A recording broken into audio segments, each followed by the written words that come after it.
উইকেন্ডে ছোট্ট একটা ট্রিপ করে আসলেও কিন্তু পুরো সপ্তাহের জন্য কাজের এনার্জি পাওয়া যায়। তো আজকে সকালে উঠে আমরা কিন্তু রওনা দিয়েছি ডায়মন্ড হারবার। কলকাতা থেকে একদম বেশি দূরে না, ডে আউটিং করতে যাচ্ছি। ওখানে কোনো হোটেল টোটেল কিছুই বুক করিনি, থাকার কোনো ইচ্ছে নেই, তাই ওই দিনের দিন যাব, দিনের দিনই ফেরত চলে আসবো। কিন্তু ব্রেকফাস্ট, লাঞ্চ সব কিছুই কিন্তু আজকে বাইরে করে নেবো। চলুন তাহলে যাওয়া যাক। আর চারপাশের রাস্তাটা কি দুর্দান্ত সুন্দর, তাই না? আমরা আমাদের বাড়ির থেকে বাইপাস ধরে সেখান থেকে সায়েন্স সিটি পার করে সোজা গিয়ে বেহালা হয়ে আমতলা হয়ে ডায়মন্ড হারবার রোড ধরে স্বামীনারায়ণ মন্দিরের পাশ দিয়েই কিন্তু সোজা যেই রাস্তা বকখালি চলে এসেছে, সেই রাস্তা ধরেই কিন্তু চলে এসেছি ডায়মন্ড হারবার। হাই করো সবাই একটু। আমরা এইখানে বেনফিশে লাঞ্চ অর্ডার দিয়ে এখন এখানে এসে বসে আছি। আর জায়গাটা কিন্তু দুর্ধর্ষ লাগছে, মানে ভীষণ সুন্দর লাগছে জায়গাটা। এই যে পেছনে দারুণ সুন্দর নদী। ডায়মন্ড হারবারের সাগরিকা থেকে আরেকটু সামনের দিকে এগোলেই কিন্তু গঙ্গা ভবনের পাশেই এই রেস্টুরেন্টটা, বেনফিশের রেস্টুরেন্ট। আর এখানে কিন্তু খাবারগুলো দারুণ টেস্টি লেগেছে, আর দামও কিন্তু বেশ কম।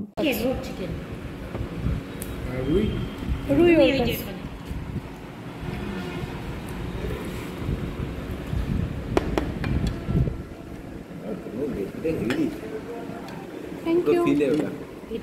আমরা তিনজনে তিনটে থালি অর্ডার করেছিলাম। আমি নিয়েছি ভেটকি থালি, সৌমেন রুই থালি, আর চিনি তো সবসময় চিকেন চিকেন চিকেন। তো যাই হোক, ভেটকি মাছ দেখলাম কিন্তু 2 পিস দিয়েছে, তো সৌমেন আমি দুজনেই শেয়ার করে খেয়ে নিলাম। মাইটা হাই করো, কেমন লাগলো এখানে খেয়ে বলো? সুন্দর। কিন্তু মা তো কিছুই খেলো না, মায়ের আজকে একাদশী। আমার জিজ্ঞেস করো। এই হলো বেনফিশের খাবারের দোকান।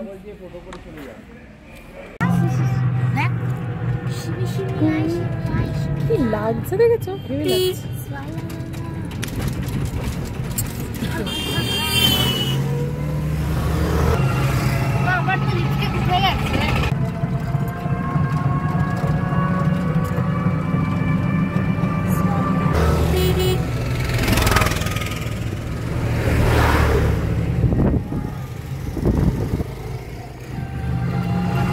তো লাঞ্চ সারার পরে বেনফিশের ওই রেস্টুরেন্টটার সামনেই কিন্তু আমাদের গাড়িটাকে পার্ক করে রেখেছি। ওদের সাথে কথা বলে নিলাম, ওরা বললো ঠিক আছে এখানেই থাক, আপনারা ঘুরে আসুন। আর ওখানেই সামনে থেকে আমরা একটা টোটো বুক করলাম, তো সেই এখন আমাদেরকে একটু চারপাশটা কিন্তু ঘুরিয়ে দেখিয়ে দিচ্ছে। আর মায়ের আজকে একাদশী, সেই কারণে মা কিন্তু আজকে কোনো রকম কিছু বাইরের খাবার খাবে না। ওই টক দই, একটু ফল, এই ধরনেরই সব কিছু কিন্তু মা আজকে খেয়ে আছে। তো এখানে টোটোতে এত বেশি জার্কিং হচ্ছিল যে লাঞ্চ করে এসে আমরা কিন্তু একদম নাজেহাল অবস্থায় পড়ে গেছিলাম। সবাই বলছিলাম দাদা আর কত দূর, আর কত দূর, উনি তো নিজেই চেনে না। তো যাই হোক, ভীষণ মজা হয়েছে কিন্তু জানেন তো, সবাইকে জিজ্ঞেস করে করে এই জায়গাগুলো আমরা ঘুরে ঘুরে কিন্তু দেখে নিলাম। আর বেশ ভালো লাগছে জানেন তো, চারপাশটা এত সুন্দর যে একটা অন্য রকমের ফিলিংস। আর ওই দূরে সব বোটগুলো দাঁড় করানো রয়েছে, ওগুলো দেখতে দেখতে আবার আমরা কিন্তু বললাম ওই বেনফিশের সামনে নামিয়ে দিতে, তো উনি ঘুরিয়ে আবার বেনফিশের সামনেই আমাদের নামিয়ে দিল।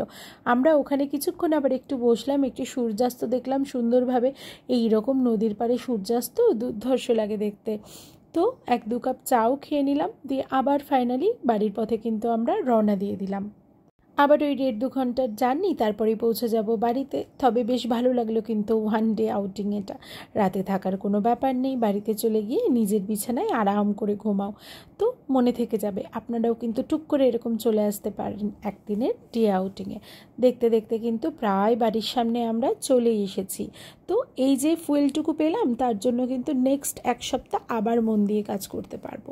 আবার টুকটাক এরকম বেরিয়ে পড়বো, আর আপনাদের সাথে সেটা কিন্তু শেয়ার করে নেব। আর ভীষণ ভালো লাগলো আজকের এই ছোট্ট ডে ট্রিপটা। ব্লগটা কেমন লাগলো সেটাও কিন্তু আপনারা আমাকে একটু জানাবেন। আর যদি ভালো লাগে তাহলে কিন্তু পাশে থাকবেন। নেক্সট আবার একটা ব্লগে দেখা হবে আপনাদের সাথে। সবাই খুব ভালো থাকবেন।